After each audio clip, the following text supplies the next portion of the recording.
Hello YouTube, I'd like to introduce you to one of my favourite toy lines of all time.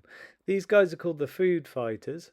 They're fairly small figures, quite rubbery, and I've just collected a whole set of them, and I'll do a separate video on that another time.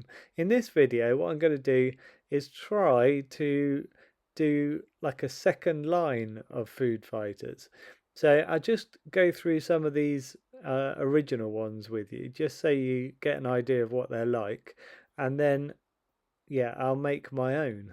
So here we've got like Brigadier General, little burger guy. Major Munch is like a sort of chocolate covered donut. Sergeant Scoop, little ice cream guy. Lieutenant Leg, it's like a chicken drumstick. Private Pizza. So those five on that side, those were called the Kitchen Commandos. What you'll notice about those is they've all got green hats on, and they've all got black boots. If we look at the other side, you've got the Refrigerator Rejects. So you've got Short Stack, it's like a little stack of pancakes. Mean Wiener is like a hot dog. Chip the Ripper, it's like a cookie. Then you've got Fat Frenchie, who's like a carton of French fries, basically. And then you've got Taco Terror, a little kind of taco. So those guys, if you notice, they've all got black hats and they've got brown shoes on.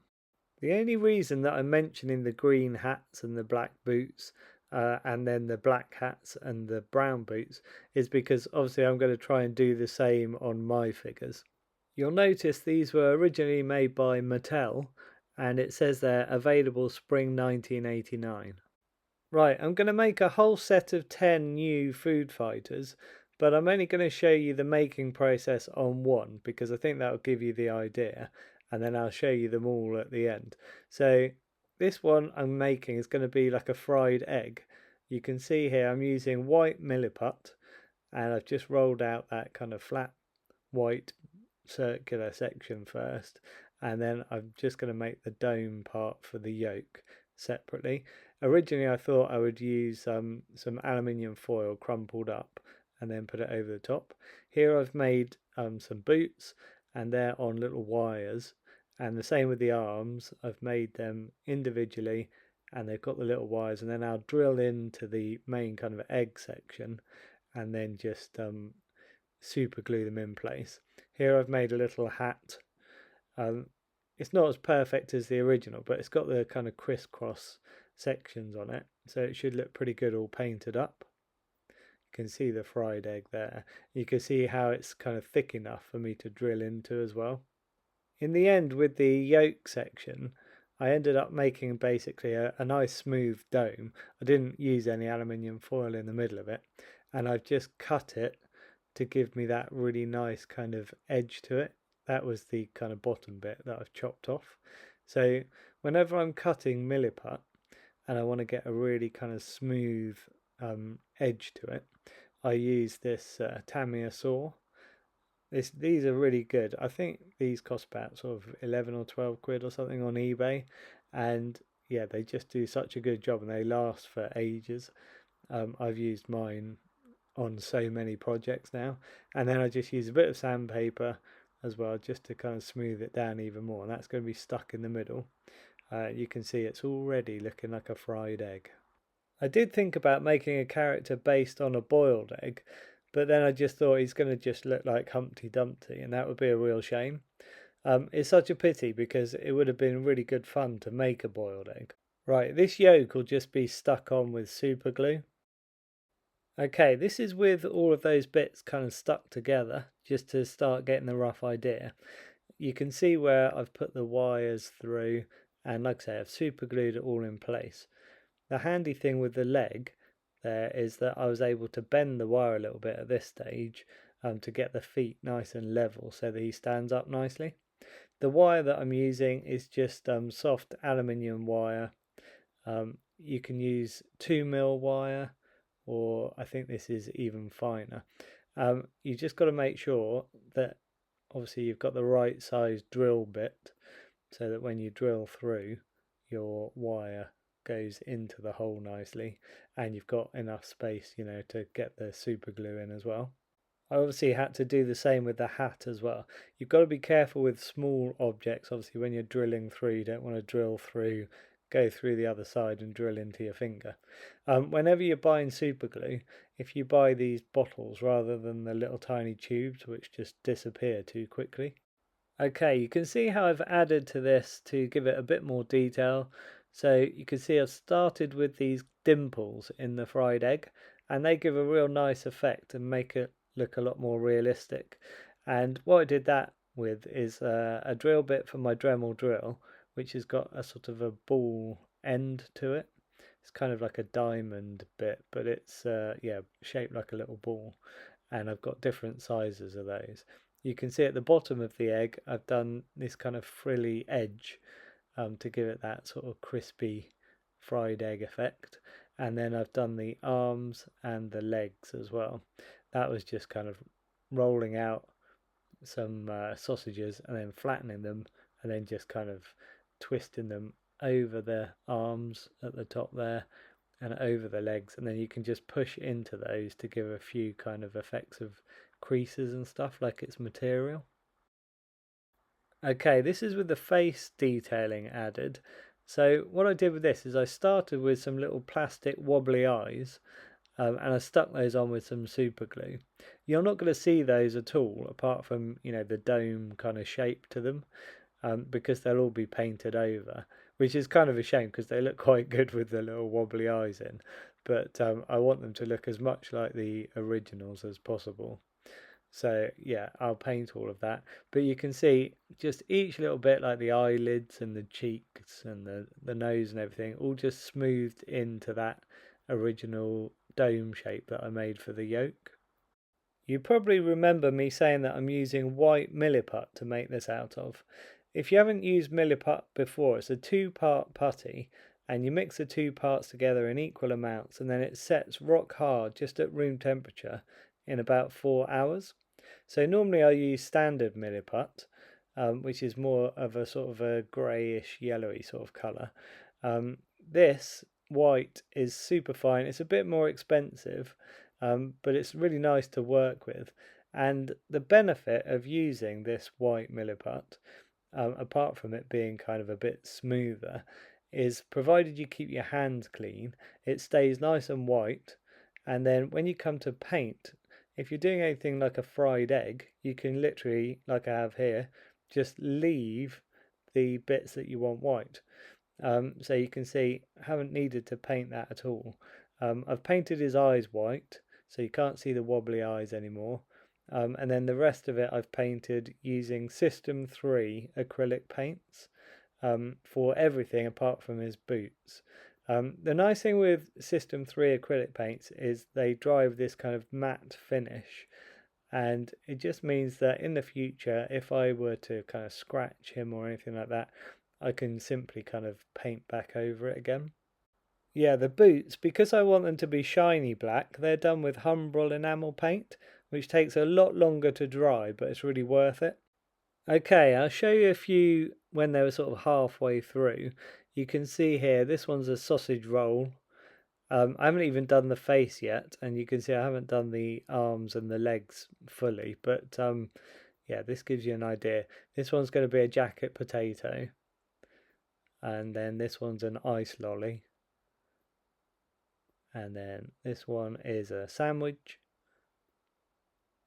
and this one's going to be a pasty. So it's really nice to kind of work on quite a few at the same time. And if you're getting bored with a particular bit that you're doing, you can just do a bit more to one of the others. I find I end up doing quite a few like this.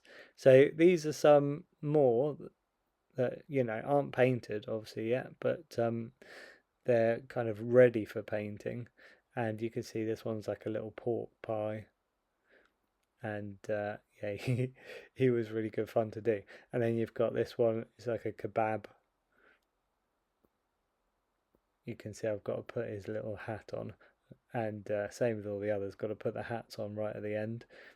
This one's a little T-bone steak.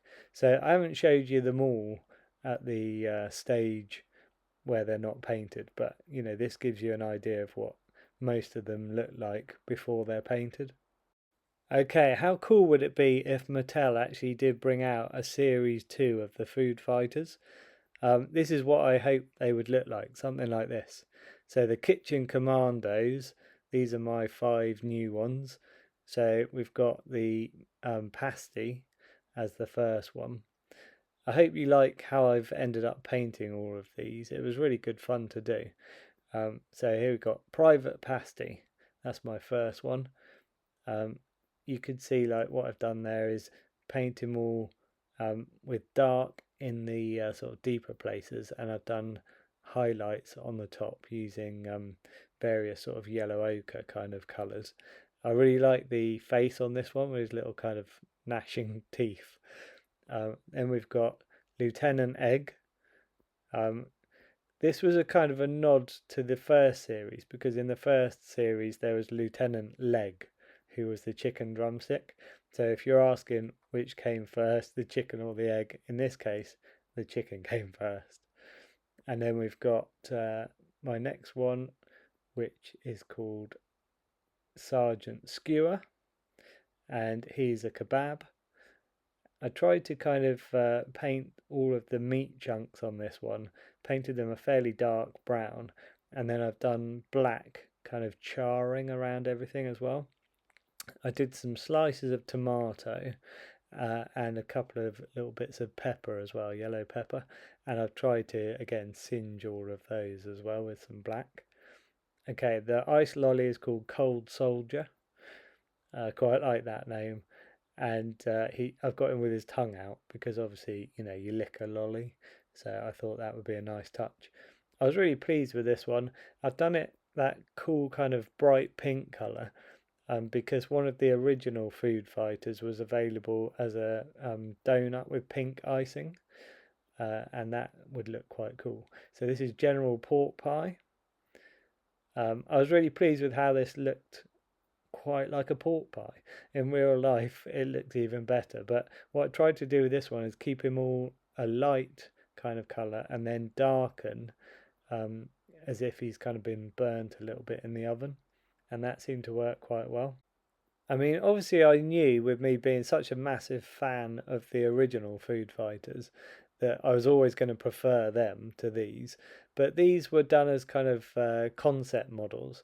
You can see like I haven't even got them all to exactly the same scale. I just wanted, you know, to give you the rough sort of idea of the characters that I wanted. I do quite like the fact that the egg is a bit bigger. I was going to call him Lieutenant Big Egg, but I thought I'll stick to Lieutenant Egg. And then you've got, you know, their kebab is even taller. But they do look nice together, and they look even better as a group of 10. Right, the refrigerator rejects then. I had really good fun with these ones as well. Like I say, they all look great together. These have got the little black hats and the brown boots. So this one's called Savage Sausage. His little sausage roll. You can see I've given him kind of sharp pointy teeth as well, so he looks quite vicious. I was really pleased with the effect that I got on the sausage roll. Again, I don't know if the video really does it justice, but it looks like a real sausage roll in real life. Not Nice Slice, that's the name of my cake guy.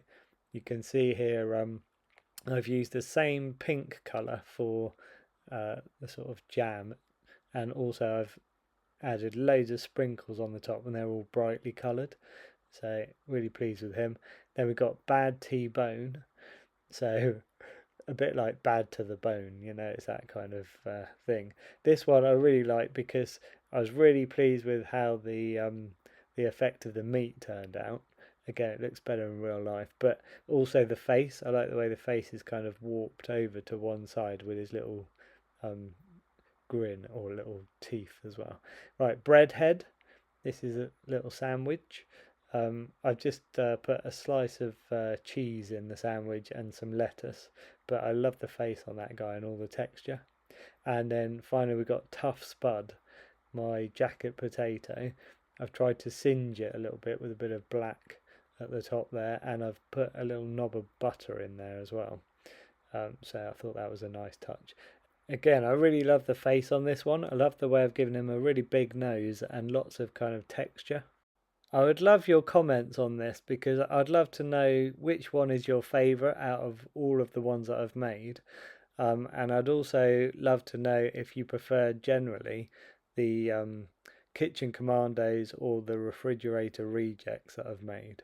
The original Food Fighters figures came with backpacks that were the same colour as their hats. I didn't add those to these guys because I thought it might end up taking forever, but I might add them in the future. They also had little red and blue guns. Right, I'll leave you with all 10 of my Series 2 Food Fighters figures, so you can look at them all together. If anybody from Mattel is watching and you want to make these for real, let me know. That would be amazing. Like, the ultimate kind of dream job for me would be to make figures that would actually go into production, like proper toy line. That would just be incredible. But anyway, thanks to you all for watching. I hope you've enjoyed this video. Check out my other sculpting videos. I mainly make creatures and things from movies, but occasionally I love doing this sort of thing as well. I'd like to thank MILLIPUT for sponsoring this channel. If you've never tried MILLIPUT, go out and get yourself some. It is a great product and I love using it for pretty much all of my sculpting. Don't forget to hit subscribe to see anything that I post up in the future. Thanks for watching and I'll catch you in the next video.